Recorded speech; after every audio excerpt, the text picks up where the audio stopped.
अस्सलाम वालेकुम friends, welcome to the main channel मज बेकलेट। उम्मीद छ मैं सारी ठीक पे फ्रेंड्स। आज कर बता शेयर आलू पराठे हज सिंपल रेसिपी। चलो बिस्मिल्लाह करित करो इसे बनावन शुरू।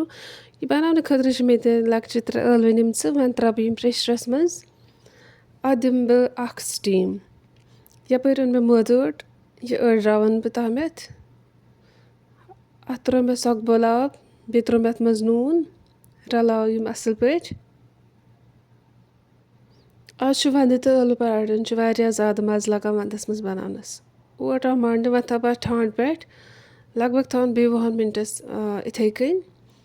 तित कल अन मे यपर नील मर्चरांगन बे दानवल यम चटक बह।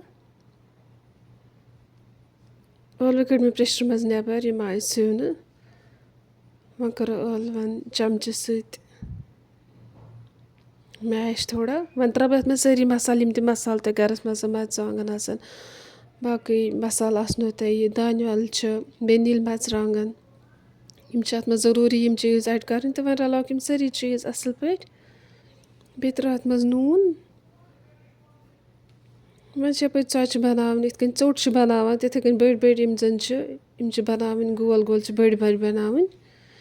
गोल शेपस मज चोट थोड़ा अत बनावन लकुट चोट पे अत वाश कर पे बे बंद इत कन कर बे अत गोल बनावन। गोल बनैते जन बे दिमो चोच हज शेप बेलन से दिमो चोच हज शेप। इत कन चोट बनावन तिथे कन यह गो थोड़ा मोट आसन मगर अमे पे फाइनली जन यह त्रोवस ताय पे बे मत गेव अत यह प्योर गेव। वन करोक अम साइड चेंज। यह असल बने आलू पराठ वंदस मे ज़्यादा असल मज़ लगान तुम तनो यह।